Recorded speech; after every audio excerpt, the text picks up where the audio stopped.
Gold trusted gold buyers తాకట్టులో ఉన్న బంగారాన్ని విడిపించి ఈ రోజు ఉన్న మార్కెట్ ధరకే కొనబడును. మరిన్ని వివరాలకు సంప్రదించండి 7771077720. ఆత్మకూరు సంబంధించిన ప్లాట్ల కొరకు ఇళ్ల స్థలాలు ఇవ్వాలనే డిమాండ్ తోటి దాదాపు 20-25 సంవత్సరాల నుంచి పోరాటం చేస్తున్నాం. 25 ఏళ్ళ నుంచి అనేక ప్రభుత్వాలు మారినాయి, పార్టీలు మారిపోయినాయి. తెలుగుదేశం పోయి వచ్చింది, తెలుగుదేశంపై కాంగ్రెస్ పార్టీ వచ్చింది, కాంగ్రెస్ పార్టీపై టీఆర్ఎస్ ప్రభుత్వం 10 ఏళ్ళు పరిపాలించింది, మళ్ళీ కాంగ్రెస్ వస్తుంది. ఈ 25 ఏళ్ళ నుంచి పోరాటం చేస్తూ ఉంది ఇళ్ల స్థలాల కొరకు. ఏ ప్రభుత్వం కూడా, ఏ నాయకుడు కూడా ఇళ్ల స్థలం ఇస్తా అని చెప్పి ఇంతవరకు ఇళ్ల స్థలాలు ఇవ్వడం లేదు. ఈ ప్రాంతంలో చాలామంది పేదవాళ్ళు, బీడీ కార్మికులు, చేనేత కార్మికులు, వ్యవసాయ కార్మికులు, బలహీన వర్గాలు చాలామంది కూలి పనిచేసే ప్రజలు ఇక్కడ ఉన్నారు. వారు రోజువారీ పనిచేస్తే 200-150 రూపాయలకు రావడం లేని పరిస్థితి ఉంది. నెలకు 2,000-3,000 సంపాదిస్తారు. ఈ ప్రాంతంలో 100 గజాలు తీసుకోవాలంటే 5 లక్షల నుంచి 10 లక్షల రూపాయలకు రేటు పలుకుతుంది. 5 లక్షల రూపాయలు కాదు కదా, 1000 రూపాయలు లేని పరిస్థితి పేదవాళ్ళకు ఉంది. ఈరోజు ఇళ్ల స్థలాలు ఇవ్వకుంటే రోడ్ల మీద బతికే అవకాశం ఉంది, రోడ్ల మీద బతికే పరిస్థితి ఉంది. కాబట్టి మేము డిమాండ్ చేస్తున్నాం, కనీసమైన కానీ 100 గజాలుగా 70 గజాలను ఇవ్వండి. అనేక రకాలుగా మనం డిమాండ్ చేస్తూ ఉన్నాం. ఏ ప్రభుత్వం కానీ, ప్రభుత్వ అధికారులు కానీ, రాజకీయ నాయకులు కానీ దీనికి సంబంధించిన విషయాల్లో ఎవరు స్పందించడం లేదు. ఇప్పటికైనా మేము డిమాండ్ చేస్తూ ఉన్నాం, ఈ పేదలకు ఆల్రెడీ పట్టాలు ఇచ్చిండ్రు కాబట్టి ఆ పట్టాల పొజిషన్ చూపించాలని ఎమ్మెల్యే గారికి కూడా కోరడం జరిగింది. 1 సారి 2 సార్లు 3 సార్లు మాట్లాడడం జరిగింది. ఇదే గవర్నమెంట్కి ఖర్చు అయిన పని కాదు. గవర్నమెంట్ కొని లేకుంటే 10 లక్షల రూపాయలు ఎక్కడన్నా 20 లక్షల రూపాయలు ఎక్కడ కొని ఈ గవర్నమెంట్కి ఏం ఆర్థిక సమస్య లేదు.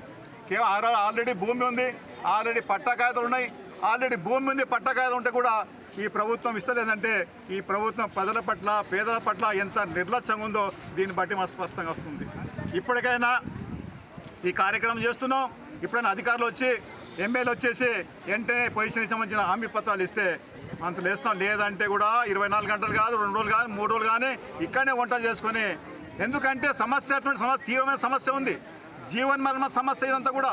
ప్లాట్ల సమస్య అంటే, లేకుంటే ప్లాట్ కొనలేని పరిస్థితి పేదవాళ్ళు ఉన్నారు. ప్లాట్ కావాలంటే కూడా ఖచ్చితంగా జీవన సమస్య కాబట్టి ఎంతకైనా తెగించిపోవడానికి పేదలు సిద్ధంగా ఉన్నారు. మా పార్టీ కూడా ముందు ఉంటుంది. ఖచ్చితంగా ఇప్పుడు ఎమ్మెల్యే గారు ఎవరో వచ్చేసి సమస్య పరిష్కారం కావాలని చెప్తూ డిమాండ్ చేస్తూ ఈరోజు సిపిఎం పార్టీ ఆధ్వర్యంలో వందలాది మంది తహసీల్దార్ ఆఫీస్ ముందు ముట్టడి చేయడం అనేటువంటి జరిగింది. ఈ అమర్చింత పట్టణంలో దుబ్బాయిగుంటలో ఉన్నటువంటి ఇళ్ల స్థలాల పోరాటం గత 2.5 సంవత్సరాలుగా కొనసాగుతుంది. ఇక్కడ ఉన్నటువంటి పేదలందరి పోరాట ఫలితంగా గత ప్రభుత్వంలోనే తహసీల్దార్ గారి టీము ఇల్లు తిరిగి సర్వే చేసి ఇక్కడ పేదల్ని గుర్తించడం అనేటువంటి జరిగింది. ఆ తర్వాత ఇచ్చే సమయంలో ఎన్నికల కోడ్ వచ్చింది, ఆగిపోయింది. కాంగ్రెస్ ప్రభుత్వం వచ్చిన తర్వాత మళ్ళీ ముఖ్యమంత్రి గారికి ఈ రాష్ట్రంలో ఉన్నటువంటి 9 జిల్లాల్లో 69,000 మంది, 1,00,000 కుటుంబాలు గుడిసెలేసుకొని పోరాటం చేస్తున్నటువంటి అంశాన్ని, అమర్చింత యొక్క అంశాన్ని కూడా, ఆత్మకూరు అంశాన్ని ముఖ్యమంత్రి గారికి విన్నవించడం జరిగింది. మేము పరిష్కారం చేస్తామని చెప్పారు. ఈ జిల్లాలో ఉన్నటువంటి జిల్లా కలెక్టర్కు, ఆర్డీఓ గారికి, ఎమ్మెల్యే గారికి రిప్రజెంటేషన్ చేయడం జరిగింది. అయినా చేస్తాం, చూస్తామంటున్నారు తప్ప సమస్య పరిష్కారం చేయట్లేదు. అందుకే ఈరోజు అందరూ అధికారులకు చెప్పి, ఏదైతే 3 రోజుల క్రితం జాయింట్ కలెక్టర్ గారు, రెవెన్యూ ఇక్కడికి వచ్చారు, వెంకటేశ్వర్లు గారు తహసీల్ ఆఫీసులో మొత్తం కూడా ఫైల్ చూశారు. ఇది అంతా కూడా వాస్తవమే. దీనికి అప్రూవల్ కోసం కలెక్టర్ గారికి ఇస్తామని చెప్పారు, ఇంకా అప్రూవల్ కాలేదు. ఈరోజు సిపిఎం పార్టీగా మేము డిమాండ్ చేస్తున్నాం, వెంటనే అప్రూవల్ చేసి ఈ పట్టణంలో ఉన్నటువంటి పేదలందరికీ కూడా వెంటనే పట్టా సర్టిఫికేట్లు ఇచ్చి ఇందిరమ్మ ఇల్లు మంజూరు చేయాలని చెప్పేసి సిపిఎం పార్టీగా డిమాండ్ చేస్తున్నాం.